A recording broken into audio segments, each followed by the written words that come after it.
Welcome to USA Global TV and Radio, where our mission is to provide education, entertainment, hope, and inspiration. USA Global TV and Radio connects you with experts and audiences all around the world every single day to help you succeed in business and to live a richer life. Visit us at usaglobaltv.com to learn about career and life-changing training and mentoring programs like the Listening Mentor. Subscribe to our newsletter to stay informed about our special programs and offers. Discover how you can become a guest on one of our shows or a host or producer of a USA Global TV and Radio show of your very own. That's USA Global TV and Radio, where the doctor is always in.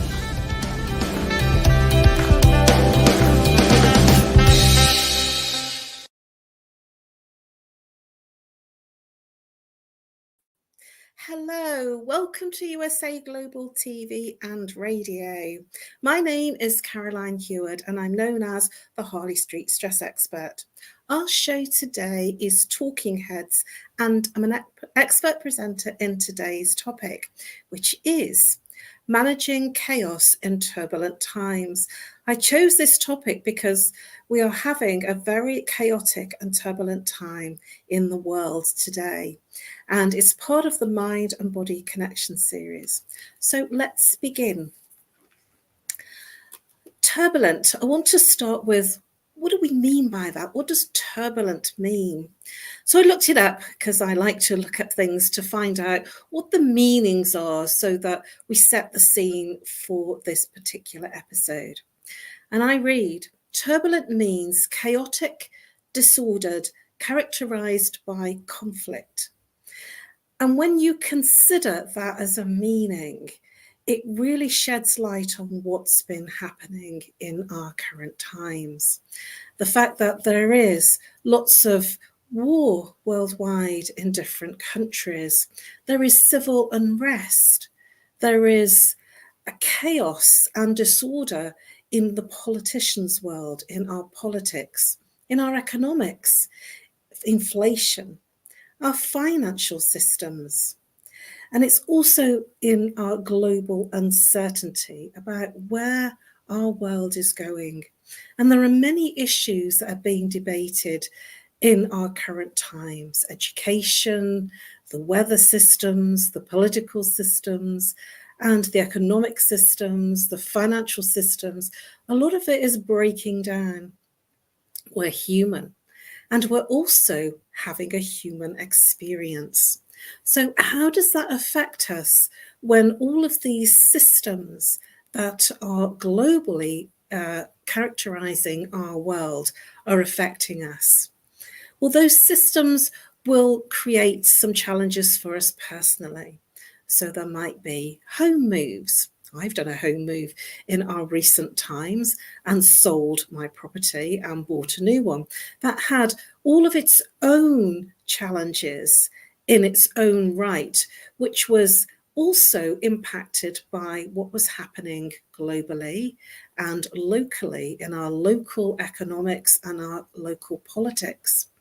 When I set about deciding to sell my home and managed to sell it, when I put it on the market in August of last year, the Queen died within weeks of me putting it on the market. And so that globally, certainly in the UK, affected things. And it also affected the way that the politics was going. And then we had a change in political structure, a new person, and then that changed the economics. So in our personal lives, our global economic situation and global macro things will affect and can affect you in your personal lives.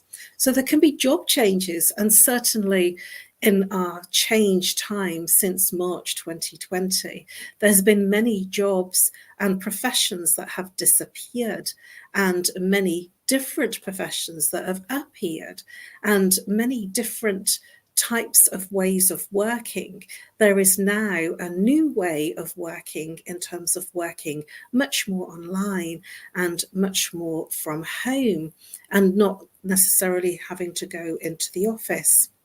And also these changes that we're experiencing have affected our personal lives in terms of our relationships, our families, and also it has bore the brunt of sickness, unwellness, and the biggest challenge of all for many people that I have been witnessing across the board in all age ranges, mental health issues such as anxiety, fear, depression, and also a very, very deep level root cause of a lot of these things are the fact that we are in fear. There is a global fear around in terms of how things are operating.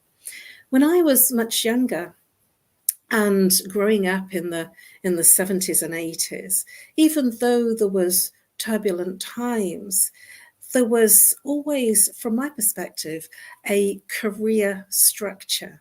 There was a way. The education system had been the same for a long time. And also the way that your career progressed was very much there. And now all those systems that I certainly grew up in, a lot of those certainties have become uncertain. And when we are feeling uncertain about what's happening and what's going to happen in our future, that can create fear. Now, fear affects the root chakra, which is your foundation and your stability.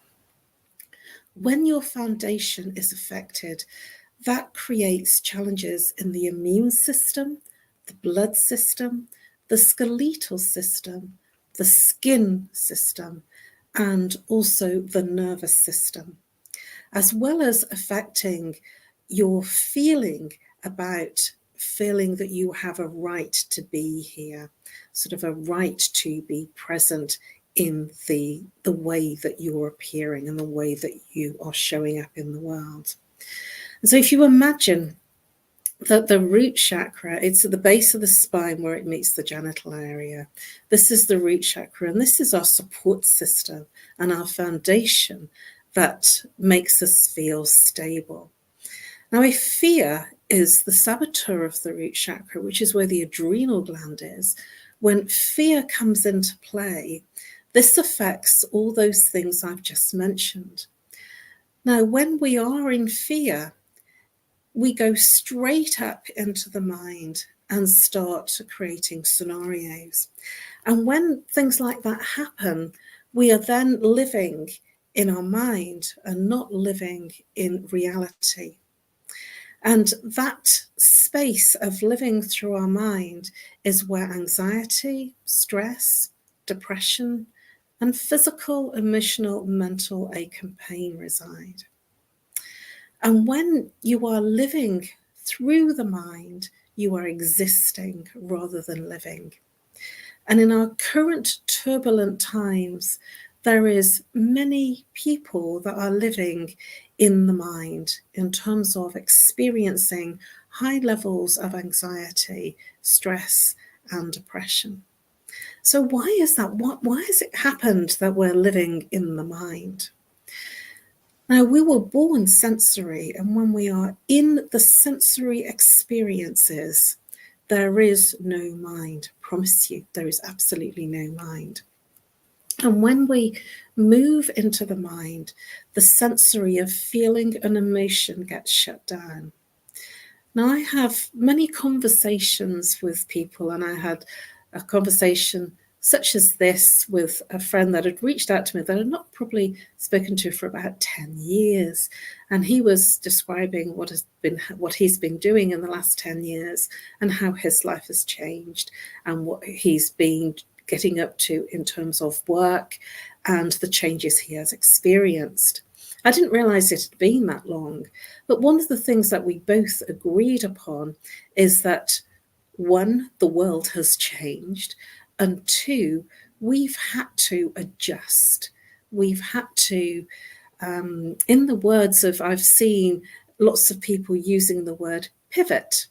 We've had to move with the times and pivot, change how we are showing up and doing what we do in terms of our lives personally and professionally. And when you are in that space of adapting to huge change, it can cause chaos for people in terms of being able to support themselves and be able to survive as well as thrive. If you consider that we are bombarded with tons of media messages, we have media messages coming from all angles everywhere, from all different media platforms such as social media and written platforms such as the press, newspapers, magazines, books, as well as the overriding one where we are now on YouTube, and we are also on different TV platforms. And a warm welcome to our viewers on E360 TV, as this program, this episode, is brought to you in partnership with E360 TV. So we are on many different platforms, and we are getting all sorts of messages, and we're bombarded with messages from everywhere, which can create overwhelm.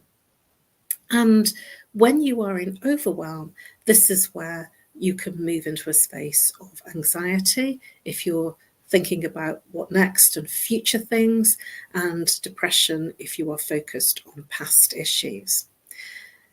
Now, when we consider how we value our lives and we are in that place of anxiety and depression, I've spoken to many young people, particularly because I wonder how they're coping.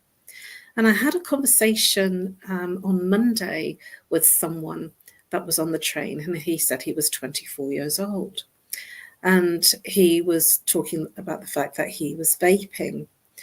And I had an interesting exchange with this particular person, because he shared that you're going to die from something, so I may as well die happy vaping.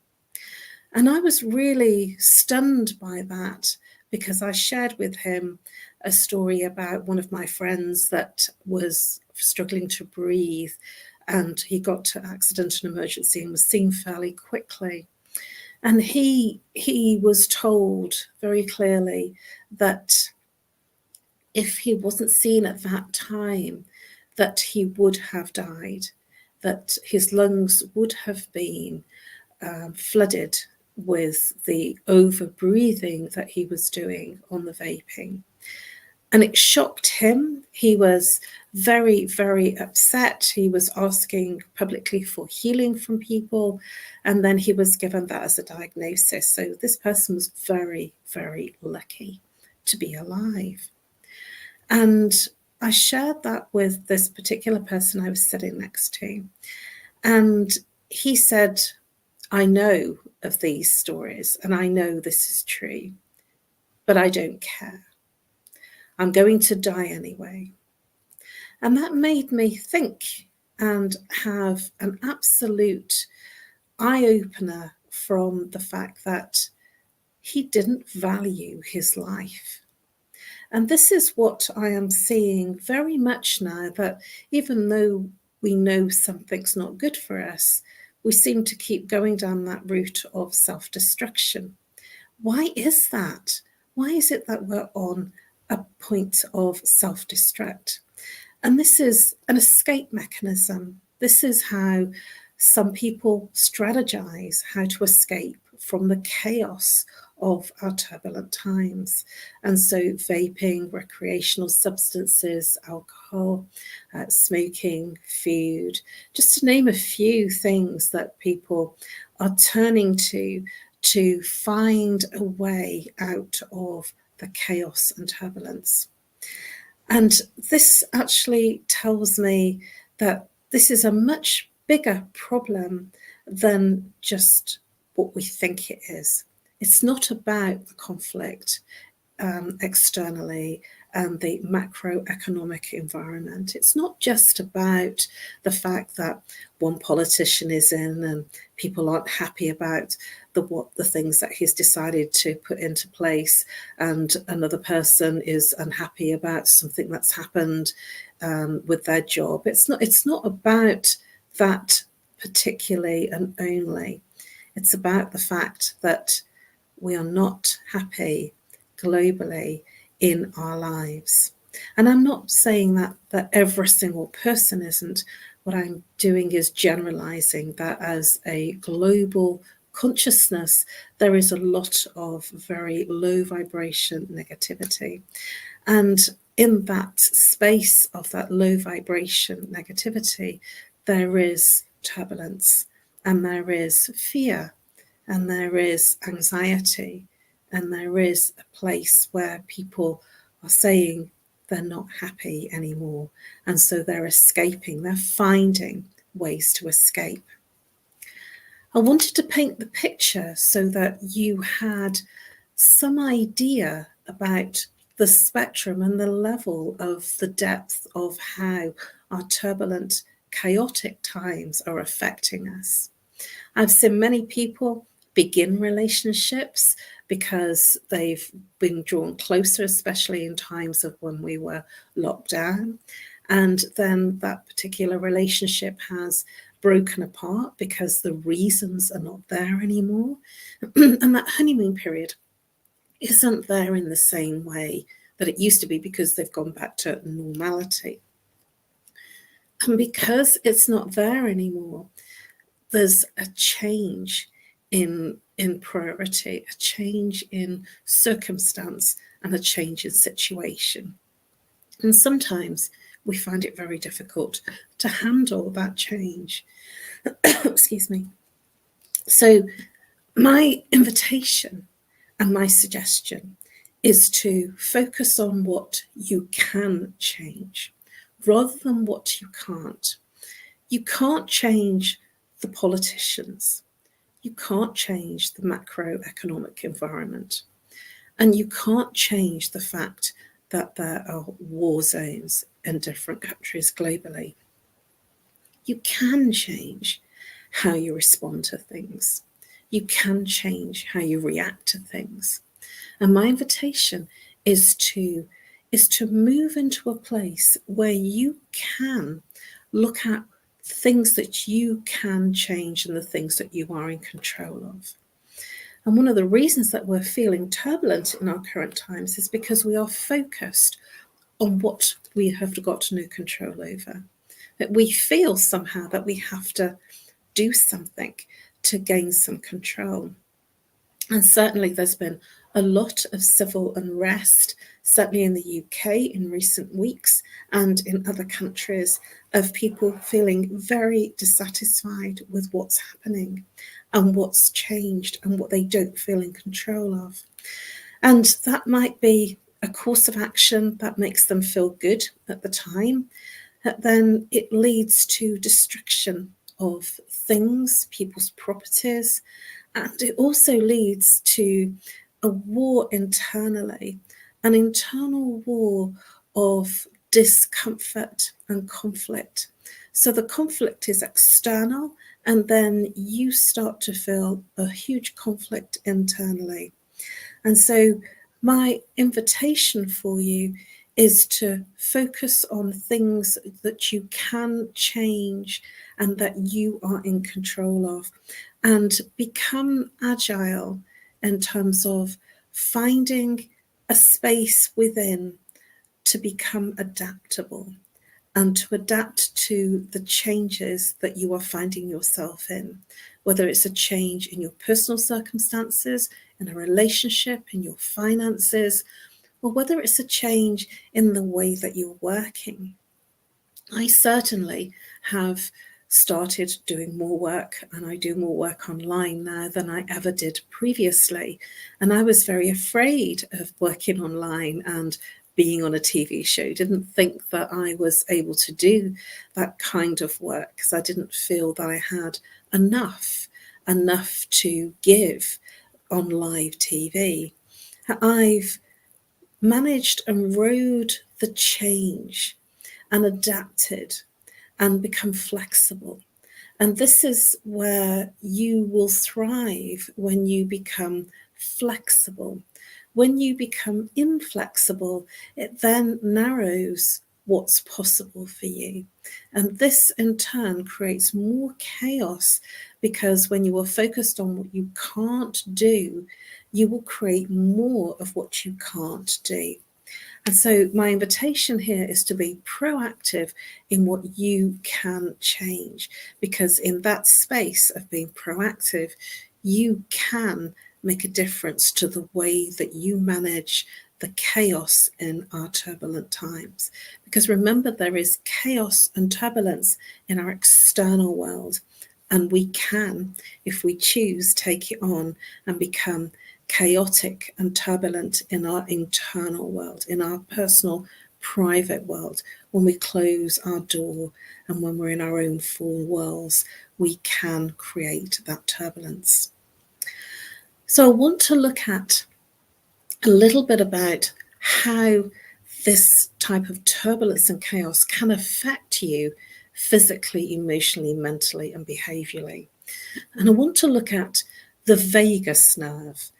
Now, the organs that affect the vagus nerve are the thorax and the abdomen, and they control the parasympathetic nervous system, the outflow to the heart and the gastrointestinal organs. It also affects the heart, the cardiac, and the branches that arise from the heart and the thorax, which conveys the parasitic nervous system. Now, that all sounds like a lot of jargon, but essentially what I've focused on here is how it affects you in your life. So how does the vagus nerve create anxiety, and what does that anxiety feel like? When you have lived through some level of trauma, and what I mean by that is trauma can be categorized in all sorts of ways. And many people have experienced trauma in our changed world times. Even though we may not be in a war-torn country, we are still being impacted and affected by what's happening globally. And even though we may not have been sick, we may not have had a relationship breakdown, we are still impacted by sickness, the mental health issues, and we are affected by what's happening in our families, our personal lives, as well as our work. And so trauma can be on the spectrum of many things. And many people suffered traumatic experiences when our world changed in 2020, and when they were locked down in their homes. And the term lockdown, I didn't even know what it meant. And then suddenly I started hearing that term in all sorts of films and dramas. And I was really surprised, because it was a word that I wasn't familiar with. And suddenly I started hearing the word. And the term lockdown is one that incites a traumatic experience for some people, to be isolated, to be away from their social environments, their friends, their families. And this can be, for some people, very traumatic. It certainly was for me, in becoming very isolated and not being able to socialize and go out, as I lived alone. So when the vagus nerve is overactive, it then manifests in anxiety. It also manifests in irregular mood swings, and it has symptoms like nausea, bowel problems, and random pains in the body. So this vagus nerve, which affects the nervous system and the parasympathetic system, is a big deal for people, and it can create some untold problems physically as well as mentally. So The emotions that are associated with the vagus nerve are fear. So we need to manage our fear, because when we are in fear of things, that affects the root chakra, and that starts everything turning upside down because you don't feel safe. And when you don't feel safe and you're in fear of what might happen, what could happen, whatever you focus on creates. And that creates the challenges of the vagus nerve system breaking down and being out of kilter. So it's also linked to stress, anxiety, and the gut brain. And so when somebody says, I get a gut feeling about this, this is related to the vagus nerve. So when somebody is feeling very nervous, like butterflies, this is the vagus nerve in action. This is how it impacts us in terms of how we're experiencing life and how we're experiencing and responding and reacting in life. And it signals the stressful, and it signals from the stressful and scary situations that appear in our lives. So how do you know if you have a vagus nerve shutdown? Well, there are some really key indicators when you lose that, the shutdown of the vagus nerve system. And you will feel a level and a sense of a lack of motivation. Why am I here? What's the meaning of this? I may as well not bother. And this is what I am seeing, especially in our very young people, that they are not feeling that they want to be here. They're not valuing life and enjoying it. They are getting through life. And so this tells me that there is an imbalance in the vagus nerve. And also that they will feel depressed. The heart rate and the blood pressure will be affected, and they'll probably be breathing in a really shallow way. And they will have a sense of emotional detachment. And I want to just spend a little time in this space of emotional detachment. It'll almost be like you will feel desensitized, that things are happening, that they're happening around you, not to you. It's almost like you're not being affected by it, and you go into like a helicopter observational space. But you are in this fight flight where you've literally gone into flight, but you're still there and still experiencing, but this is a detached experience. And this is where you escape into the mind and escape into anxiety, depression, which is really not living, you are existing. There will be a feeling and a sense of withdrawal or being distant and struggling to engage with others and participate in daily routines and activities. So does this sound like somebody that you know, or does this sound like something that you've experienced? Does this sound like something that you are experiencing right now, or you know someone that's experiencing this level of detachment? There will be some imbalances in the vagus nerve, which is making them feel this way. So how does the vagus nerve affect bowel movements? Well, when I was doing some research, and I kind of consider that when I think about the fact that when you're anxious or when you're stressed, that the disorders of the bowel are very much in that place, like irritable bowel syndrome, colitis, diverticulosis. They're all in that place of when stress rears. And so it's not surprising that this gut heart effect is occurring. And it's the movement of the food going through the gut, and it's slow in its mobility.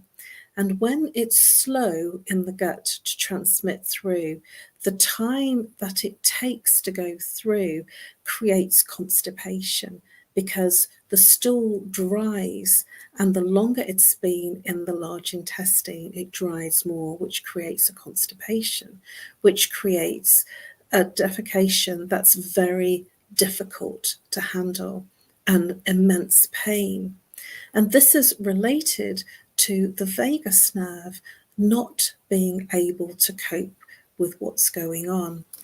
So you can hear that there's lots of different things that the vagus nerve is responsible for in terms of our emotional, physical, mental health. And it's important to understand that it's not over. There are ways to manage and to move the vagus nerve into a place where it's going to make a difference and help you survive this place of stress, anxiety, depression in our chaotic and turbulent times. So there's some exercises that you can do to generate the vagus nerve and stimulate it. And when I share these with you, you'll be surprised how simple some of these are that you can do in your everyday without having to do too much else. I like to keep things simple, and at the same time, there are many, many things that you can do to stimulate the vagus nerve. And I'm just going to be sharing with you some things that will be easy to incorporate in your day.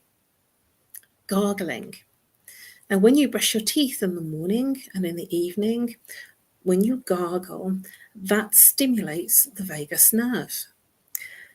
In the evening and in the morning, that's twice a day, literally gargling with water, that can, in your normal everyday, make a difference to the vagus nerve. Singing. And it doesn't matter if you can't sing. It doesn't matter if you haven't got a note. It doesn't matter if you have got no idea. When you sing and you're singing a song that you love, it doesn't matter how you sound. That singing stimulates the vagus nerve. When you this is one of mine. When I sit there and I I feel different. There is something that happens when I am chanting the because I feel calmer, because it stimulates the parasympathetic nervous system, so I feel more at peace. Humming. If you hum, the vibration here in the throat affects the parasympathetic nervous system, and you will feel calmer. And anxiety, stress, depression can literally melt in that moment. So these are very simple things that you can do. So I want to look at something that's a little bit more advanced for some people that want to see how they could stimulate the vagus nervous system by doing a little bit more advanced work. Yoga. Now, if you are a yoga person and you don't mind doing a downward facing dog, this is going to stimulate your vagus nerve system. Child's pose and the fish pose also will stimulate your vagus nerve system. So let's look at something that's very simple. And it's something that I've used in some training courses that I've been on, and it's been really effective. And I call it the walking meditation. And if you're fearful of the word meditation, I'm going to take it out and say, go for a walk. And when you go for that walk, I want you to notice one small thing. And just notice it and name it internally in your internal dialogue. And then notice one large thing. Name it internally and move on to the next thing. And then notice something that's close to you. Name it and move on. And then notice something, one thing that is far away. Name it and move through the cycle to go through one small thing, one large thing, one thing that's close, one thing that's far away. And what this will do is it will change your perspective. It will clear the mind and you will feel much calmer. Because when you are, it makes you present, and when you become present to the surroundings and your environment, you become more peaceful and calm, and it calms down the mind. And this is so effective. And the results of doing this simple walk, rather than being in your mind thinking about 100 things that you should be doing, got to do, and what's happening in the political world, or what's happening in a different country, or what's happening in another town, you are in that present moment. You are in the moment of the moment that you are in. And when you are in that moment, everything else ceases to exist. And you will feel different. You will feel calmer and more peaceful. I'd also like to share with you the 3-3-3 rule for anxiety. And it's similar and different, but very, very effective. Name 3 things that you see in your environment, wherever you are, wherever you're sitting, if you're in the office, whether you're at home. And the 3 things, it could be a lamp, it could be a curtain hook, it could be a flower, a plant, it could be an ornament, whatever you see. And then name 3 things that you hear. So it could be water, the birds singing, it could be conversation, it could be a dog barking. So name 3 things, sounds that you hear. And the final part is move 3 parts of your body. So for instance, you could shake your head, you could shrug your shoulders, and you could roll your wrists. So move 3 parts of your body.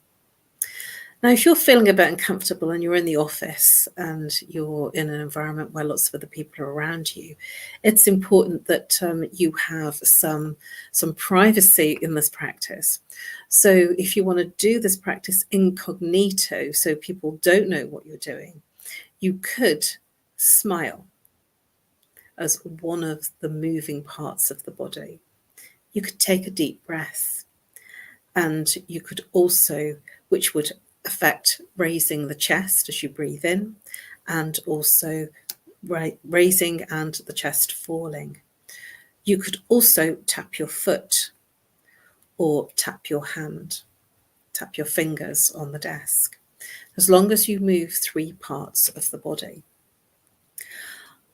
I trust that this episode has been helpful in being able to manage our chaotic and our turbulent times. I wasn't sure what I was going to focus on until I started preparing for this episode.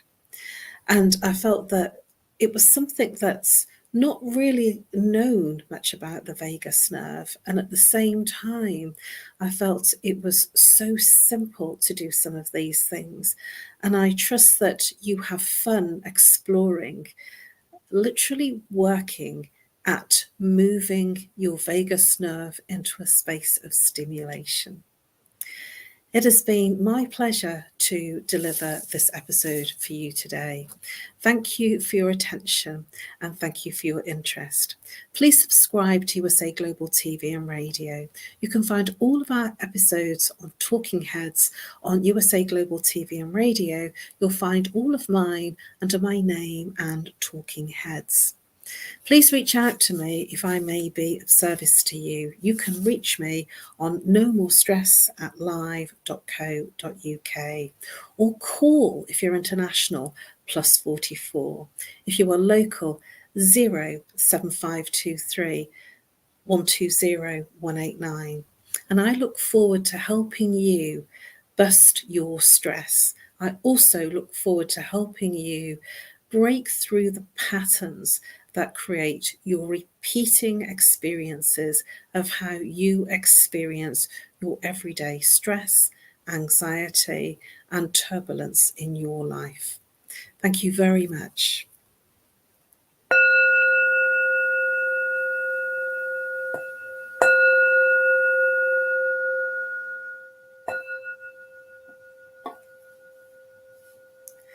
Namaste. USA Global TV and Radio proudly presents our partner and sponsor, Mr. Philip Sykes and the British School of Excellence. Building confidence, changing lives. And now, proudly presenting the Polished Professional. On a transformative journey with the British School of Excellence's comprehensive suite of masterclasses, crafted to elevate your professional and personal life.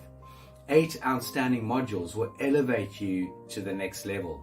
Module 1, Exploring Life's Purpose, delves into the depths of self-discovery, guiding you to chart your unique path to fulfillment and success.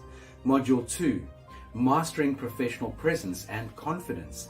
This masterclass is a deep dive into the art of self-assurance and commanding presence, which is essential for standing out in today's competitive landscape. Module 3, Learn the secrets of visual impact, how to curate a personal style that amplifies your professional brand. Module 4, Mastering Professional Etiquette and Communication Excellence, navigating the nuances of corporate interaction with grace and tact. Module 5, Elegance in Eloquence.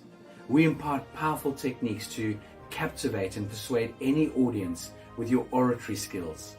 Module 6, Unlock the potential of your emotional intelligence, EQ, and harness the ability to connect, empathize, and lead with emotional savvy. Module 7, Mastering DISC, building a gateway to understanding behavioral styles, fostering better personal and professional relationships. Module 8, Mastery in Dining Etiquette, building your confidence to perfect the subtleties of dining with finesse, enhancing your social savviness at any table. Step into the Polished Professional program where poise, elegance, and excellence aren't just taught, they're instilled for life. Join us to redefine your potential and polish your professional edge. To learn more, go to thebritishschoolofexcellence.com. The British School of Excellence are investors in people. Let us invest in you. 5 little-known secrets for dementia caregivers with Tracy Cram-Perkins. Hi there, I am Tracy Cram-Perkins, the host of the Dementia Home Care Show here on USA Global TV and Radio. I am also the author of the book of the same name. And you'll see this QR code. This is for an extended version of the same talk. So if you want to see the full hour-long version, feel free to scan the code and go to that website. Stick with me. We'll talk about 5 little-known secrets to make it a little easier to do dementia caregiving. What you're seeing on the left-hand side is a healthy aged brain, age 55 and above. The one you're seeing on the right is an Alzheimer's disease brain. It is in moderate disease. It is shrinking. It has holes in it. The memories that were in those holes no longer exist. When you're learning something, let's say in kindergarten, you learn how to tie your shoelace. Well, then by the time you're in 2nd grade, your brain remembers that information from tying the shoelace and applies it so you can learn more quickly how to tie more complex knots. So the brain is hardwired to do this for us, so it helps us learn faster so it doesn't take us long to acquire knowledge. The brain is looking for the information and they pick the closest to wherever that hole is. Let's look at some tips that we can use to help do that. These are 5 simple tools you can use as a dementia caregiver to help your loved one. The whiteboard is a useful tool in recording the day's activities and the answers to repetitive questions. The calendar clock is a very useful tool to orient your loved one on the day, the date, and the time, and remind them of upcoming appointments. The communication cards are a great tool to bridge the gap when they can no longer tell you what's wrong. And then there's the pill minder for when your loved one is still able to take pills but needs prompting. The final tool I want to share with you is the memory book. It tells your loved one's story. It's a great tool for distraction, redirection, also as a conversation starter, and telling you where they are in their story so you know how to answer their questions. Music is probably the most powerful tool in your toolbox after laughter. Music is a way to maintain connection. It sticks with your brain longer than any other thing, including reading. When you're having an issue with somebody, you can play their favorite music if you move them to another room, something that makes them happy, or you can start singing songs together from their childhood. These are some of my favorite books for caregivers. My show airs on the third Tuesday of every month, and you can view past episodes on YouTube. Thank you, everyone. This program has been brought to you in part by Tracy Cram Perkins. Connect with her and order her book at tracycramperkins.com. For more information about Alzheimer's disease, support resources, and how you can help, contact the Alzheimer's Association at 1-800-272-3900 or visit their website at www.alz.org. They offer 24/7 helpline support and a wealth of information to assist you and your loved ones.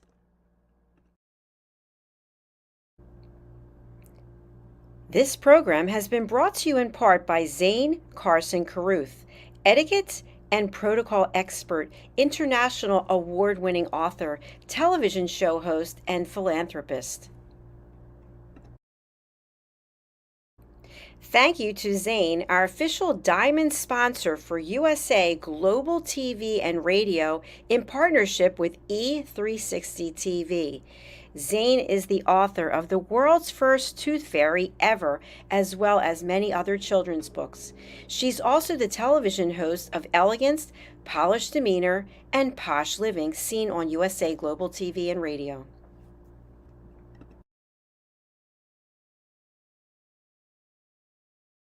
Hi, my name is Zane Carson Carruth, and I'm the author of this book, The World's First Tooth Fairy Ever.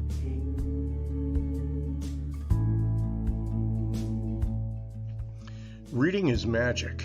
Studies have shown that reading to your children lays the foundation for greater success in life. Reading helps develop language and vocabulary skills. It helps improve memory, and it encourages curiosity and inspires creativity. The benefits are immeasurable, and as a parent, you'll benefit too.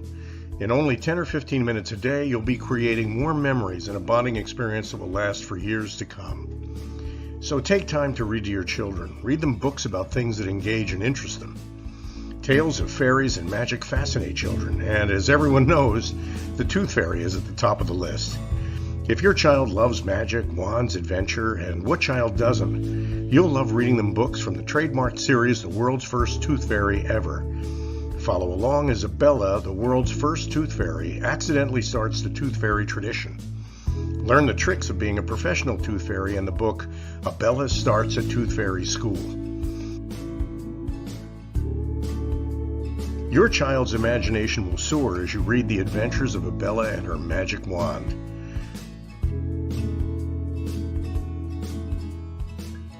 These wonderful books are available at worldsfirsttoothfairy.com and at Amazon, Barnes & Noble, and Walmart.